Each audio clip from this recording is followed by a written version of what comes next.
আসসালামু আলাইকুম সবাইকে লেখাপড়া অনলাইনে তোমাদের সকলকে স্বাগতম। আমার নাম হচ্ছে আতিকুল ইসলাম। আমি আজকে তোমাদেরকে ইংলিশ গ্রামারের বেসিক ধারণা নিয়ে আলোচনা করব তোমাদের সাথে।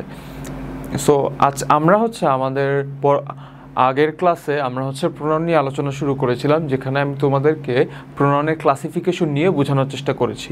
আজকে প্রোনাউনের যে বাকি প্রকারভেদগুলো রয়েছে তার ক্লাসিফিকেশন নিয়ে আমরা আলোচনা করব এবং তারকে আইডেন্টিফাই করার জন্য কীভাবে আইডেন্টিফাই করতে হয়, কীভাবে তা ব্যবহার হয় তা নিয়ে তোমাদেরকে সাথে বিস্তারিত আলোচনা করব। সো আমরা প্রথমে জেনেছি প্রোনাউন মূলত 8 রকমের হয়ে থাকে, যা personal pronoun, demonstrative pronoun, relative pronoun, interrogative pronoun, indefinite pronoun, reflexive pronoun, distributive pronoun এবং রেসিপ্রোকাল প্রোনাউন। এই যে 8 রকমের রয়েছে, আমার ফার্স্ট ক্লাসে আমি পার্সোনাল প্রোনাউন থেকে শুরু করে রিলেটিভ প্রোনাউন পর্যন্ত তোমাদের সাথে আলোচনা করেছি। আজকে আমি ইন্টারোগেটিভ প্রোনাউন থেকে শুরু করে তোমাদেরকে বাকি প্রোনাউন নিয়ে তোমাদের সাথে বিস্তারিত আলোচনা করব, যাতে তোমরা একটা ক্লিয়ার আন্ডারস্ট্যান্ডিং পাও এই প্রোনাউনগুলো কোথায়, কিভাবে এবং কেন ব্যবহার হচ্ছে। সো আমরা শুরু করি। প্রথমে আমাদের ইন্টারোগেটিভ প্রোনাউন। সো কোনো ইন্টারোগেটিভ প্রোনাউনটা কি এটা আমরা ফার্স্টে জেনে নিই। কোনো নাউনকে উদ্দেশ্য করে প্রশ্ন করা হয় হলেই সেটাকে ইন্টারোগেটিভ প্রোনাউন বলা হয়। অর্থাৎ ইন্টারোগেটিভ প্রোনাউনের যে মেইন ক্লাসিফিকেশন অর্থাৎ মেইন ডেফিনেশন, সেটা এটি কোনো নাউনকে উদ্দেশ্য করে প্রশ্ন করে। সো ইন্টারোগেটিভ প্রোনাউন কি? যখন তুমি কোনো নাউন অর্থাৎ কে প্রশ্ন করবা, তার পরিবর্তে যে ওয়ার্ডিংগুলো ইউজ করবা, সেই নাউনকে প্রশ্ন করার জন্য যে ওয়ার্ডিং ইউজ হয় তাই ইন্টারোগেটিভ প্রোনাউনের মধ্যে পড়ছে। যেমন হু, হুইচ, হোয়াট এক্সেট্রা। আমরা যদি আরও কিছু এক্সাম্পল দেখি ক্লাসিফিকেশনের জন্য, মানে আমরা যদি বোঝার জন্য, তাহলে আমরা দেখতে পারবো। যেমন what is that, which is yours, who done it. এখানে দ্বারা কি বোঝানো যাচ্ছে? এখানে দ্বারা কোনো নাউনকে উদ্দেশ্য করে তাকে বোঝানোর জন্য আমরা হোয়াট, হুইচ, হু ইউজ করতেছি। হোয়াট ইজ দ্যাট, সেটা কি, সেই জিনিসটার নাম কি, অথবা সেই জিনিসটা বস্তুতে কি, এটিকে ইন্ডিকেট করার জন্য বা এটিকে আরও তুলে ধরার জন্য আমরা ইন্টারোগেটিভ প্রোনাউন ব্যবহার করছি। এরপর আমরা লিখতে পারি হুইচ ইজ ইয়োর্স, তোমার কোনটা। অর্থাৎ এই সেন্টেন্সের মাধ্যমে আমরা এমন একটা নাউনকে নিয়ে প্রশ্ন করছি, একটা নাউনকে উদ্দেশ্য করে প্রশ্ন করছি, যেখানে বোঝানোর চেষ্টা করা হচ্ছে যে তোমার কোনটা, অর্থাৎ হুইচ ইজ ইয়োর্স। ঠিক আছে। এরপরে হু ডান ইট, কে এটি করেছে। এখানে এই প্রশ্নের উত্তর কি হতে পারে? যে রফিক হ্যাজ ডান ইট, রফিক এটি করেছে। বাট আমরা ফার্স্টে তো রফিককে ইন্ডিকেট করার জন্য অথবা রফিক যে নাউন তাকে উদ্দেশ্য করে প্রশ্ন করার জন্য যে ওয়ার্ডটি ব্যবহার করছি, এটি এই সেন্টেন্সের ইন্টারোগেটিভ প্রোনাউন। সো ইন্টারোগেটিভ প্রোনাউনের মেইন কাজ সেন্টেন্সে নাউনকে উদ্দেশ্য করে প্রশ্ন করবে। ইন্টারোগেটিভ প্রোনাউন এটাই করবে। ইন্টারোগেটিভ প্রোনাউনের কাজই সেন্টেন্সের নাউনকে উদ্দেশ্য করে প্রশ্ন করে সেই নাউনকে বোঝানোর জন্য যে একটা ওয়ার্ড ইউজ করবে, এবং সেই ওয়ার্ডগুলো হু, হুইচ, হোয়াট এক্সেট্রা। যে কোনো টাইপের কোশ্চেন বোধক, মানে কোশ্চেন করার জন্য যে ওয়ার্ডগুলো মেনলি ইউজ করা হয়, who, which, what, when, this type of things. Okay, so এটা ইন্টারোগেটিভ প্রোনাউন। এরপরে আমরা কথা বলবো indefinite pronoun. So indefinite pronoun বলতে বোঝানো হয় অনির্দিষ্ট কোনো ব্যক্তি বা বস্তুকে বোঝানোর জন্য। এখন হতে পারে কোনো সেন্টেন্সে অনির্দিষ্টভাবে কোনো ব্যক্তি বা বস্তুকে যখন তুমি ইন্ডিকেট করবা, সেই ইন্ডিকেট করার জন্য যে ওয়ার্ডটি ব্যবহার করবা তাই ইনডেফিনিট প্রোনাউন হবে। অর্থাৎ যখন তুমি সেন্টেন্সে দেখতে পাচ্ছ ওয়ান, সাম, মেনি, এনি, এই টাইপের ওয়ার্ডিং ইউজ হচ্ছে, এই টাইপের ওয়ার্ডগুলো কখনো মানে স্পেসিফিক কোনো বস্তু বা ব্যক্তিকে ইন্ডিকেট করে না। এটি অনির্দিষ্ট, মানে র্যান্ডমলি সিলেক্ট করে ইন্ডিকেট করা হয় যে one, some, many apples. So this type of ওয়ার্ডই ইনডেফিনিট প্রোনাউন। আমরা যদি এক্সাম্পল দেখি তাহলে এটা নিয়ে আমরা আরও ক্লিয়ার হয়ে যাব। যেমন nobody likes pizza, something happens to my sister, everyone attends my party. So কি এখানে নোবডি, সামথিং, এভরিওয়ান, এই টাইপের ওয়ার্ড দ্বারা আমরা বুঝাতে পাচ্ছি যে অনির্দিষ্ট কাউকে অথবা অনির্দিষ্ট কোনো ব্যক্তিকে আমি, অথবা অনির্দিষ্ট কোনো বস্তুকে, অনির্দিষ্ট কোনো ইনসিডেন্টকে আমি ইন্ডিকেট করছি। যেমন নোবডি লাইক পিৎজা, আমি কিন্তু নির্দিষ্ট কাউকে বলছি না যে আতিক ডাজন্ট লাইক পিৎজা, আমি বলছি নোবডি, এটা যে কেউ হতে পারে, র্যান্ডমলি। সো র্যান্ডম পার্সনকে যখন আমি ইন্ডিকেট করব তখন আমি নোবডি ইউজ করছি এবং নোবডির মাধ্যমে বোঝানো যাচ্ছে যে নোবডি লাইক পিৎজা, কেউ পিৎজা পছন্দ করে না, যা অনির্দিষ্ট কোনো ব্যক্তি বা ব্যক্তিকে বোঝানো হচ্ছে। এই জন্য যেহেতু এটা অনির্দিষ্ট কোনো ব্যক্তিকে বোঝানো হচ্ছে এবং নাউনের পরিবর্তে ব্যবহার হচ্ছে, সেই জন্য এটি ইনডেফিনিট প্রোনাউন হচ্ছে। এবং এরপরে যখন আমি আরেকটি এক্সাম্পল বুঝাবো তখন আরও ক্লিয়ার হয়ে যাবে। যেমন something happens to my sister, আমার সিস্টারের সাথে কি বোনের সাথে কিছু হয়েছে, বাট কি হয়েছে আমি ইন্ডিকেট করতে পারতেছি না, আমি নির্দিষ্ট করতে পারছি না, বাট আমি এখানে অনির্দিষ্টভাবে কোনো একটা ইনসিডেন্ট অথবা কোনো একটা বস্তুকে বোঝানোর চেষ্টা করছি। সো র্যান্ডমলি যখন কোনো নাউনকে ইন্ডিকেট করার জন্য আমি হচ্ছে একটা ওয়ার্ডিং ইউজ করছি, তা হচ্ছে এখানে সামথিং। সো সামথিং হচ্ছে এখানের ইনডেফিনিট প্রোনাউন। এরপরের এক্সাম্পলে দেখো, তা হচ্ছে এভরিবাডি, এভরিওয়ান অথবা এভরিবডি অ্যাটেন্ডস মাই পার্টি, সকলেই আমার পার্টি অ্যাটেন্ড করেছে, আমার ইভেন্টটার সাথে অ্যাটেন্ড করেছে। তো কী বোঝানো যাচ্ছে?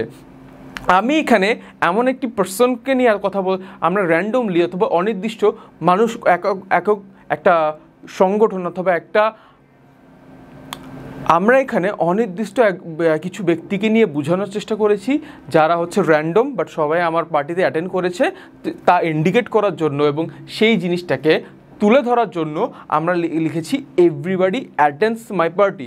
সো কী বোঝানো যাচ্ছে? ইনডেফিনিট প্রোনাউনের কাজই হচ্ছে এই প্রোনাউনের মাধ্যমে তুমি র্যান্ডমলি কিছু পার্সনকে তুলে ধরবা অথবা কিছু বস্তুকে তুলে ধরবা এবং তাদেরকে ইনডাইরেক্টলি অনির্দিষ্ট তাকে বোঝানোর জন্য তুমি সেই পার্টগুলো অর্থাৎ সেই ওয়ার্ডিংগুলো ইউজ করবা, যা হচ্ছে ওয়ান, সাম, মেনি, এক্সেট্রা অথবা নোবডি, সামথিং, এভরিওয়ান, এই টাইপের ওয়ার্ডগুলো ব্যবহার হয়ে থাকে। সো এটা হচ্ছে ইনডেফিনিট প্রোনাউন, যেখানে অনির্দিষ্ট অথবা র্যান্ডমলি পার্সনকে ইন্ডিকেট করা হয়।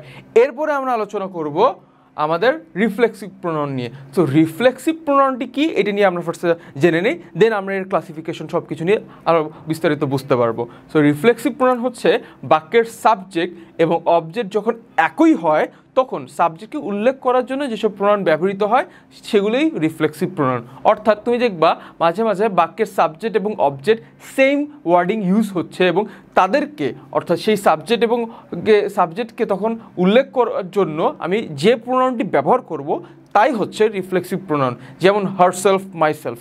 সো আমি যদি এখন কিছু তোমাদেরকে এক্সাম্পল দেখাই তাহলে তোমরা আরও ক্লিয়ার হয়ে যাবা যে আসলে আমি কী বলতে বোঝানোর চেষ্টা করছি। So she did it to herself, I did it to myself. কী বোঝানো যাচ্ছে? এখানে সাবজেক্ট এবং অবজেক্ট একই আমি দেখতে পাচ্ছি এবং এখানে এই সাবজেক্ট এবং অবজেক্টের মধ্যে সাবজেক্টকে ইন্ডিকেট করার জন্য আমি রিফ্লেক্সিভ প্রোনাউন ব্যবহার করছি। আসলে আমরা এটা নিয়ে আরও ক্লিয়ার আলোচনা করি তাহলে বুঝতে পারবা। যেমন she did it to herself, এখানে আমি এখানে কাকে বোঝানোর চেষ্টা করতেছি? আমি ওকে তাকে বোঝানোর চেষ্টা করতেছি। কাকে?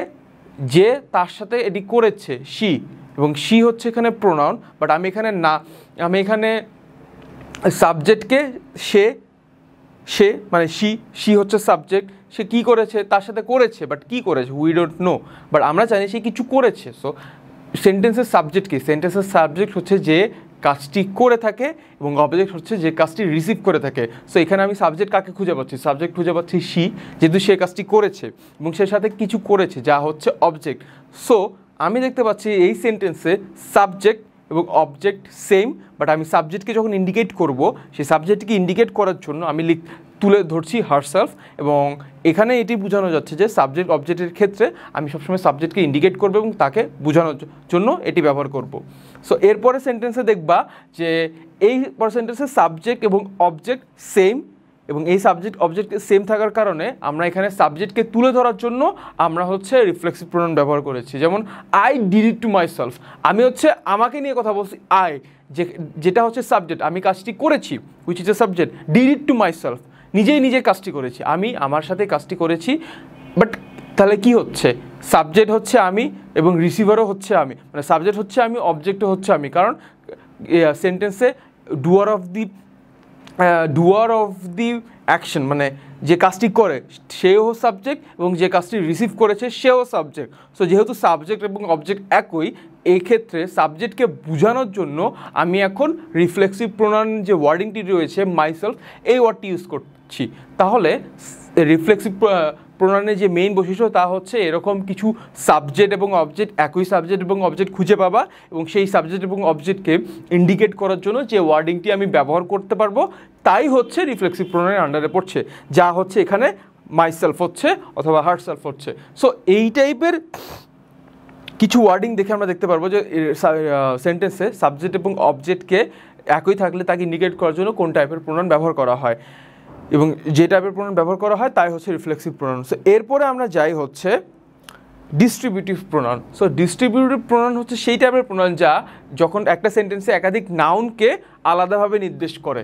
অর্থাৎ তুমি যখন দেখবা একটা সেন্টেন্সকে একাধিক নাউনকে আলাদাভাবে নির্দেশ করার জন্য যে ওয়ার্ডিংগুলো ব্যবহার করা হয় অথবা যে ওয়ার্ডিংগুলো ইউজ করা হয় সেই টাইপের ওয়ার্ডিংগুলোকে আমরা মূলত ডিস্ট্রিবিউটিভ প্রোনাউনের আন্ডারে আনছি। যেমন each, either, both, ourself etcetera. So কী দেখানো যাচ্ছে, একটা সেন্টেন্সে আমি আলাদা আলাদা একাধিক নাউনকে র্যান্ডমলি সিলেক্ট না করে আমি যখন প্রত্যেকটি নাউনকে আলাদাভাবে নির্দেশ করব তার ডিস্ট্রিবিউটিভ প্রোনাউনের মাধ্যমে আমি করতে পারবো। যেমন কিছু এক্সাম্পল দেখি, each of the students have participated in the drama act. কী বোঝানো যাচ্ছে, আমি বলছি প্রত্যেকটি শিক্ষার্থী ড্রামা অ্যাক্টে অংশগ্রহণ করেছিল। সো এখানে বোঝানো যাচ্ছে প্রত্যেকটি শিক্ষার্থীকে আমি আলাদাভাবে নির্দেশ করছি অথবা আলাদাভাবে ইন্ডিকেট করছি এই ডিস্ট্রিবিউটিভ প্রোনাউনের মাধ্যমে। এরপর এক্সাম্পল আমরা দেখি যা হচ্ছে I may buy either of this two gift. আমি এই দুইটি গিফটের মাধ্যমে যে কোনো একটি কিনতে পারি। সো কী বোঝানো যাচ্ছে, এইদার ওয়ার্ডটি ইউজ করে এই দুইটি গিফটের মধ্যে যে কোনো একটি যেহেতু আমি কিনবো তার নির্দেশ করতে পারতেছি। অর্থাৎ এখানে একাধিক নাউনকে আমি নির্দেশ করে অথবা ইন্ডিকেট করতে পারতেছি এই দ্বারের মাধ্যমে।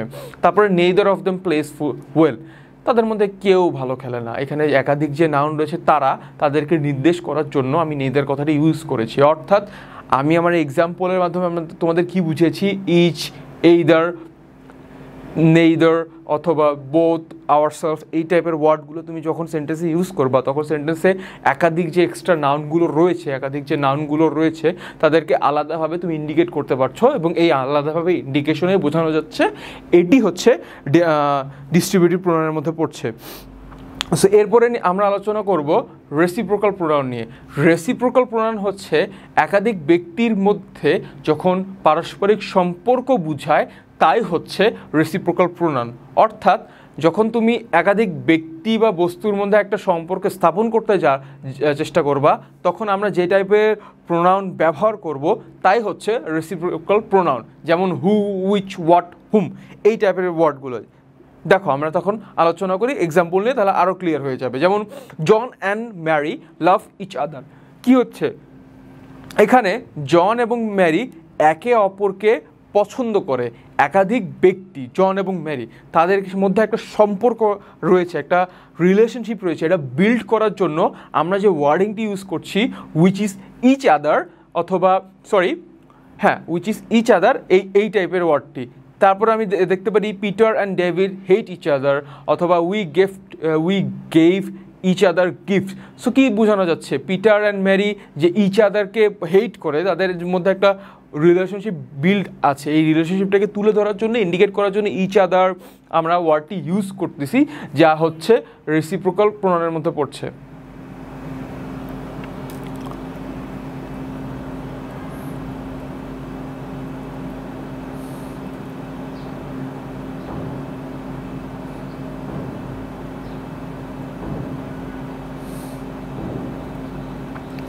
হ্যাঁ, তা হচ্ছে রেসিপ্রোকাল প্রোনাউনের মধ্যে পড়ছে। সো এইভাবেই আজকে এই আমাদের যে ক্লাসের মাধ্যমে প্রোনাউনের যে অন্যান্য প্রকারভেদ রয়েছে তাদের ক্লাসিফিকেশন আমি তোমাদেরকে বুঝিয়ে দিলাম, যাতে তোমরা ক্লিয়ারভাবে বুঝতে পারো যে কোন প্রোনাউন সেন্টেন্সে কোন প্রোনাউন কোথায় কিভাবে ব্যবহার হচ্ছে এবং নাউনের কোন পার্টটিকে ইন্ডিকেট করার জন্য প্রোনাউনটি ব্যবহার হচ্ছে। সো আশা করি আজকের আমার এই ক্লাসের মাধ্যমে তোমরা ক্লিয়ার হয়ে গিয়েছো প্রোনাউনের যে demonstrative pronoun, reciprocal pronoun, indefinite pronoun, তারপরে ডিস্ট্রিবিউটিভ প্রোনাউন এই টাইপের প্রোনাউনগুলো কোথায় কীভাবে ব্যবহার হয়। এবং আমার পরবর্তী ক্লাসে প্রোনাউনের বাকি যে প্রকারভেদগুলো রয়েছে তা নিয়ে আমি আরও আরও বিস্তারিত আলোচনা করব, যাতে তোমরা বুঝতে পারো যে কোন প্রোনাউন কোথায় এবং কিভাবে ব্যবহার হয়। ঠিক আছে? সো আজকের ক্লাসটি